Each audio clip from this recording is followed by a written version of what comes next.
E no giro pela Europa, nosso correspondente Sandro de Moura está hoje na Espanha. Vai nos falar acerca da impressão dos europeus sobre esses incêndios na Amazônia. Vamos até a Espanha? Em qualquer lugar do mundo, onde a notícia acontece, você fica sabendo aqui. Sem Fronteiras, falando com o Nordeste. Sem Fronteiras. E com 4 horas a mais no fuso horário, vamos a Sevilla, na Espanha, onde está o Sandro de Moura, nosso correspondente, pelo menos momentaneamente na Europa. Sandro, boa tarde. Boa tarde, meu amigo, meu irmão Marcelo Jorge. Boa tarde a todos os ouvintes da Rádio Marana FM. Um abraço muito carinhoso a todos os ouvintes do programa Falando com o Nordeste. Marcelo Jorge, eu estou em Sevilha, na Espanha, e aqui na Europa, o que todo mundo quer saber quando identifica que somos brasileiros é o seguinte: existe fogo ou não destruindo a Amazônia? Amigo, esse é um tema que a imprensa brasileira de fato não tem ajudado o Brasil, porque aqui na Europa as pessoas estão um pouco alarmadas em relação ao que acontece através da mídia na Amazônia. E fica claro que as pessoas aqui não têm conhecimento do fato em si, apenas o que é ventilado aí através da grande imprensa.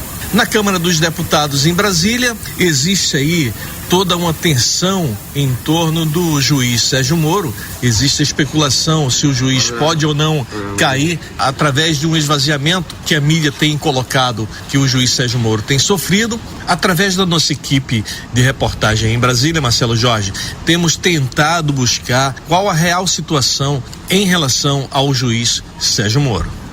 Marcelo Jorge, aqui na Europa, Portugal, diversas cidades por onde passei, Braga, Lisboa, Sagres, Faro, Vila Real de Santo Antônio, também aqui na Espanha, Sevilha, por onde a gente passa e identificam que somos brasileiros, eles querem saber: o fogo está ou não destruindo a Amazônia? Existe ou não fogo na Amazônia? Óbvio, claro que há fogo na Amazônia. O que precisa ser dito é que esse fogo não é tão novo assim, que isso não é uma novidade, que todos os anos existem problema de queimadas aí na Amazônia e em diversos outros pontos do nosso país.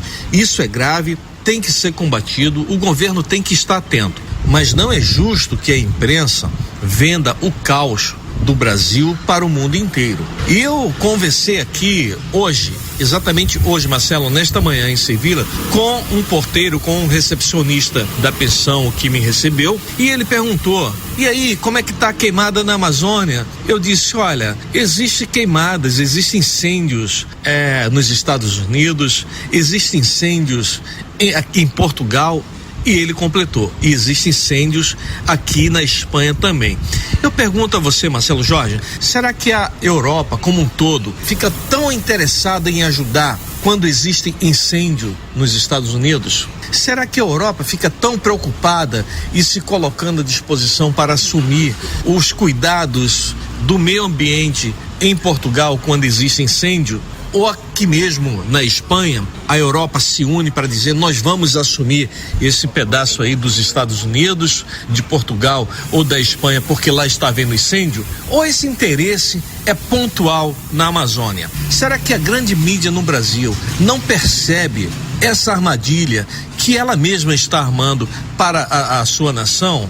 Marcelo Jorge, eu conversei com a administradora local na cidade de Faro e ela disse: todas as informações que nós recebemos do governo brasileiro são informações, são notícias negativas. Olha, uma pessoa da administração local da cidade de Faro me confidenciou que as informações que ela recebe através dos meios de comunicação do seu governo a respeito do Brasil são informações negativas, falando mal do governo brasileiro e do Brasil. Eu pergunto a você e aos nossos ouvintes: será que isso contribui de alguma forma para o crescimento, para o desenvolvimento do nosso país? A minha opinião pessoal, Marcelo Jorge, é que não. Isso apenas atrapalha todo um processo de renovação que o nosso país está tentando. E essa mídia, evidentemente, não tem contribuído em nada, trazendo esse tipo de alarmismo que o mundo inteiro está recebendo dessa forma. Agora, falar em fogo, vamos a um outro cenário do nosso país, que trata-se do juiz Sérgio Moro. A grande imprensa também aí tem feito questão de propagar um possível enfraquecimento do ministro Sérgio Moro junto ao presidente Jair Messias Bolsonaro. Eu conversei com algumas pessoas aí mais próximas do governo e eles dizem que isso é muito mais fumaça da imprensa. A única preocupação que eu tenho, Marcelo Jorge, é que onde há fumaça, há fogo.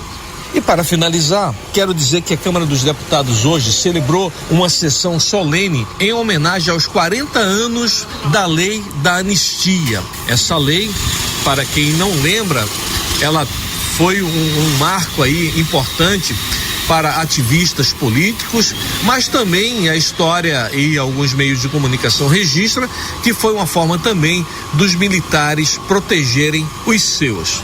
Marcelo Jorge, só para lembrar, a Lei da Anistia no Brasil é a denominação popular da Lei número 6.683, promulgada pelo presidente João Batista Figueiredo em 28 de agosto de 1979, após uma ampla mobilização social. Ainda durante esse período de recessão aí, aspas, ditadura militar de 1964, na sua redação original, o projeto de lei de 14 de 1979 dizia o seguinte: artigo 1º, é concedida anistia a todos quantos, no período compreendido entre 2 de setembro de 1961 e 15 de agosto de 1979, cometeram crimes políticos ou conexo com estes, crimes eleitorais, aos quais tiveram seus direitos políticos suspensos, e aos servidores da administração direta ou indireta, de funções vinculadas ao poder público, aos servidores dos poderes legislativo e judiciário, aos militares e aos dirigentes e representantes sindicais, punidos com fundamento em atos institucionais e complementares e outros diplomas legais.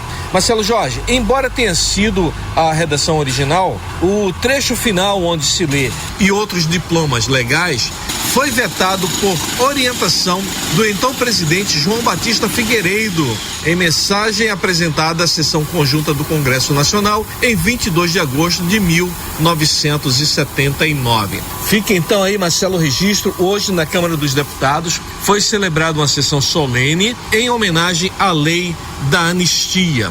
E que outras anistias cheguem ao nosso país. O nosso povo precisa de liberdade para ir e vir. Para isso precisa de segurança pública. O nosso povo precisa se libertar da fome. Para isso precisa que a economia volte a crescer. E o povo precisa de dignidade. Para isso é preciso um combate contínuo e frontal à corrupção em nosso país. Sandro de Moura, da Europa, de olho em Brasília, para o programa Falando com o Nordeste. Marcelo Jorge, com saudade de você e da sua cidade. Até a próxima. Em qualquer lugar do mundo, onde a notícia acontece, você fica sabendo aqui. Sem Fronteiras, falando com o Nordeste. Sem Fronteiras. Falando com o Nordeste.